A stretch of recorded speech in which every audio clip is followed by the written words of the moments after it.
கரவைகள் பின் சென்று கானம் சேர்ந்தென்போம். கரவைகள் பின் சென்று கானம் சேர்ந்தென்போம். அறிவொன்றுமில்லாத வாய்க்குலத்து உந்தன்னை, அறிவொன்றுமில்லாத வாய்க்குலத்து உந்தன்னை, பிறவி பெருந்தனை புண்ணியம் நாமுடையோம். குறைவொன்றுமில்லாத கோவிந்தா,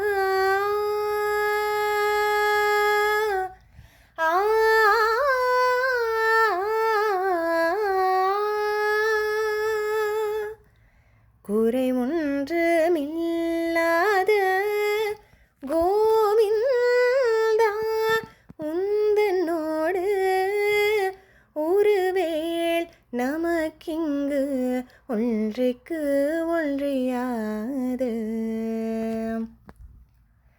அறியாத பிள்ளைகளோம் அன்பினால் உந்தன்னை, அறியாத பிள்ளைகளோம்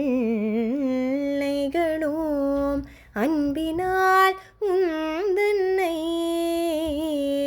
சிறுபேர் அழைத்தனமும் சீரிய அருளாதே. இறைவா நீ தாராய் பறையேனோ. ரெம்பாவாய்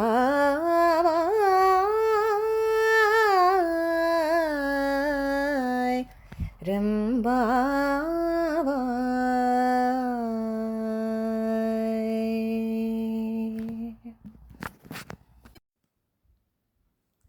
పశువుల వెంట వానిని మేపుటకై అడవికి పోయి అచటనే శుచి నియమములు లేక జీవించి యుండుటయే ప్రయోజనముగా తిని తిరియడివారము.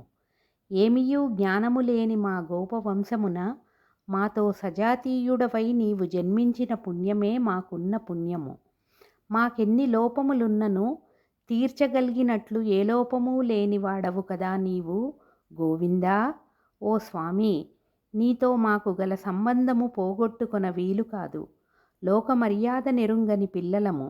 అందుచే ప్రేమ వలన నిన్ను చిన్న పేరు పెట్టి పిలిచినాము.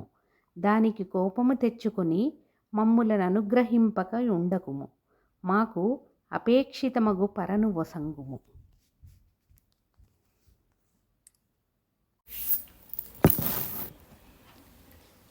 గోపికలు భక్తిని గాని సాధనముగా నమ్మి ఉన్నారు లేదా అని పరమాత్మ పరిశీలించుచున్నాడు. మాది అని చెప్పుకొనదగు సాధనము ఏమీ లేదు, నీవే సాధనమని గోపికలు ఈ 28వ పాసురంలో చెప్పుచున్నారు. మేము పశువుల వలె వెంటబోయినను సత్పురుషులు నివసించు క్షేత్రములకు అయోధ్య, మధుర మొదలగు క్షేత్రములకు పోయినా కొంత సుకృతము ఉండను. కానీ వెళ్ళేది అడవికి, అది కూడా ఋషులు వసించు దండకారణ్యము మొదలము అయినటువంటి కారడవి కాదు. మేము వెళ్ళేది మాకు సుకృతమైనటువంటి యోగ్యతలు లేవు. దానికి కృష్ణుడు వాటికి వెళ్ళినా కూడా పోయినా మీ కులధర్మమైనటువంటి పశువులు మేపుడు ధర్మమే కదా, అది కర్మయోగమనవచ్చును. స్నానము చెయ్యక అడవికి చేరుటయే తినటమే మాకు తెలియను, నియమములు తెలియవు. నేను కూడా అట్లాగే చేయుచుందును కదా అని శ్రీకృష్ణుడను.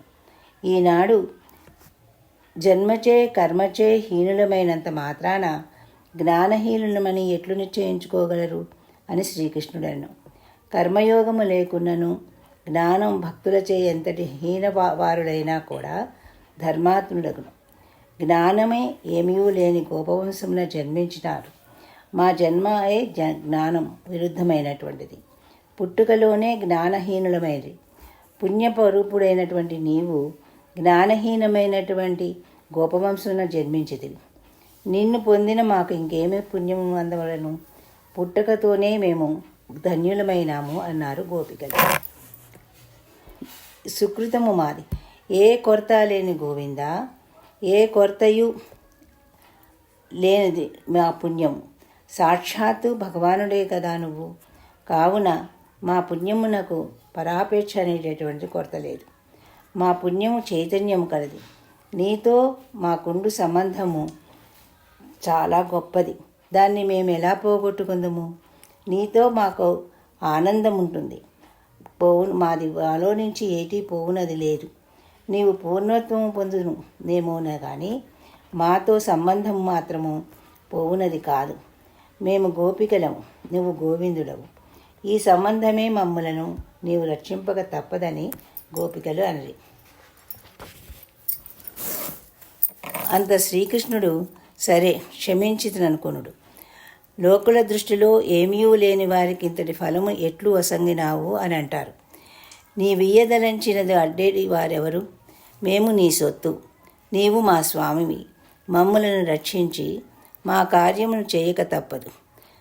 మనకు గల సంబంధము విడదీయరానిది కావున కార్యమును నీవే చేయవలను అండ్రి.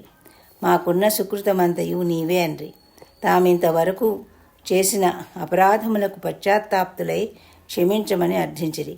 గోపికలు శ్రీకృష్ణుని వద్ద తమకు సాయము భగవానుడే అని నిష్కర్షగా చెప్పారు.